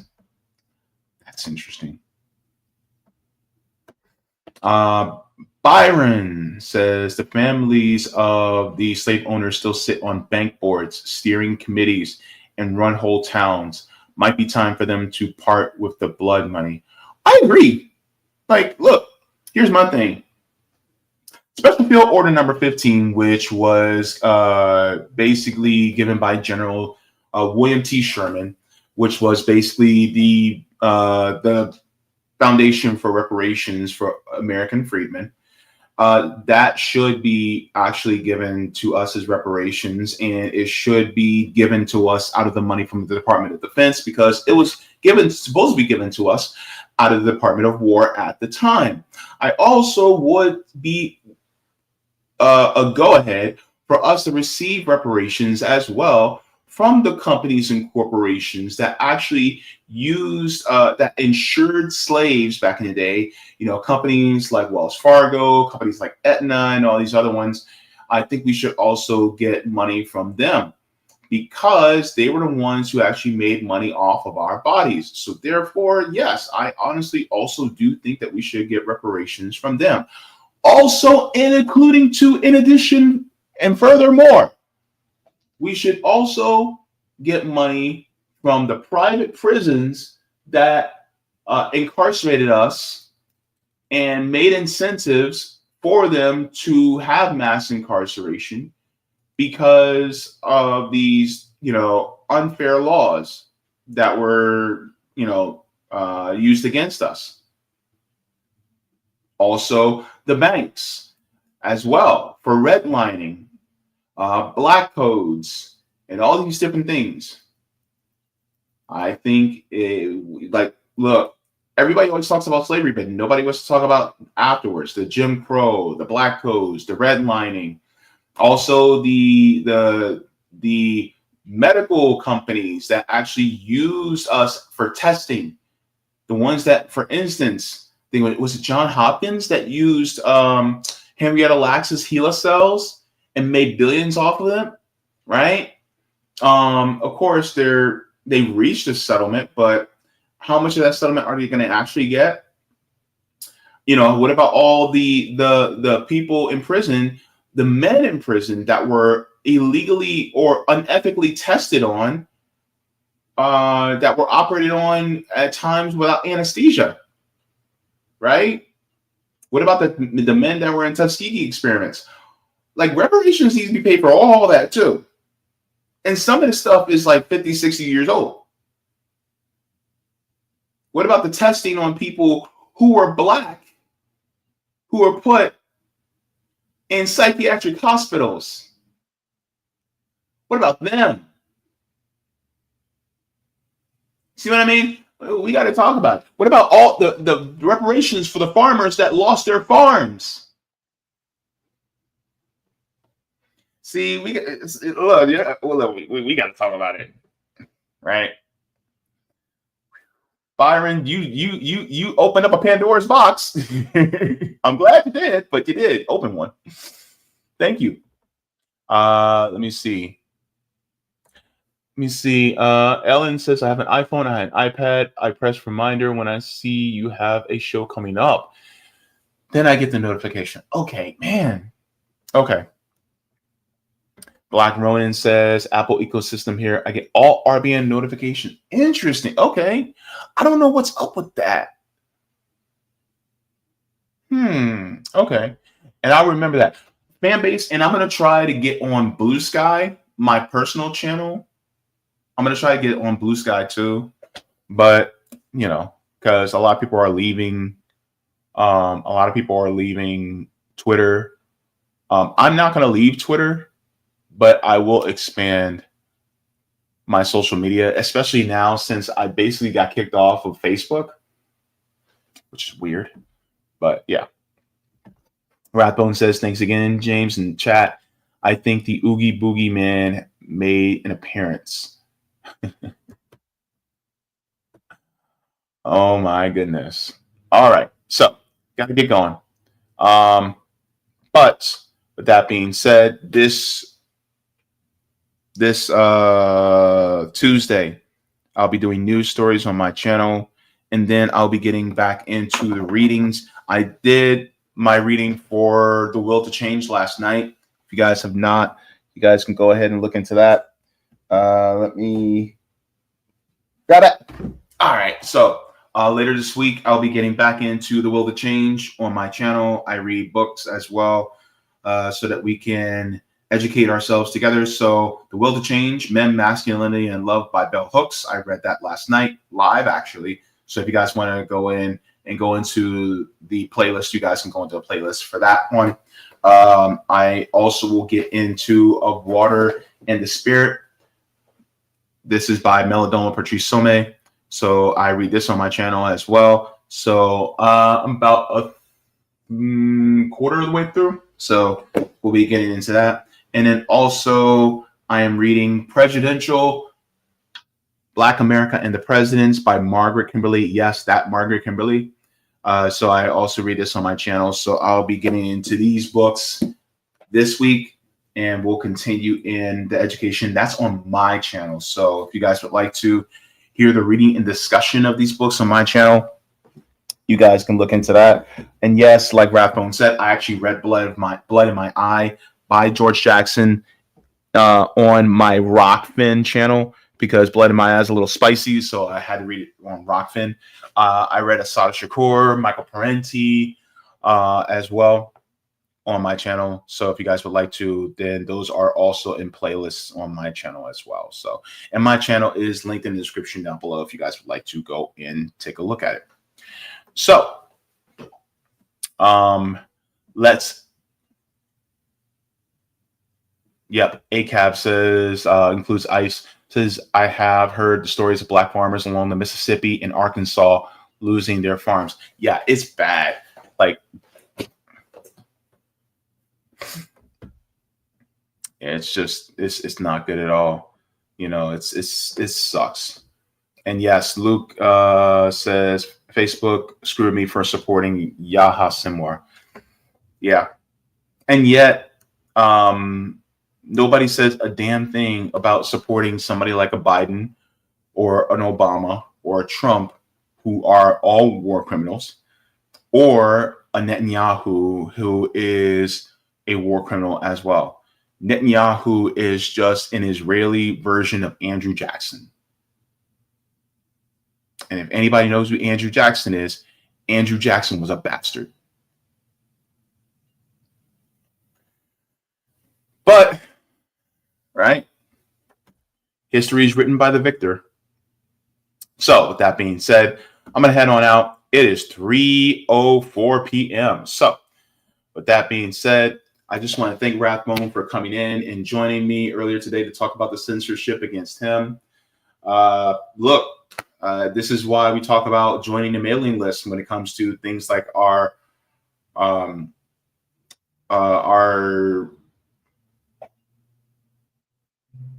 Substack. Sorry, blanked on the word.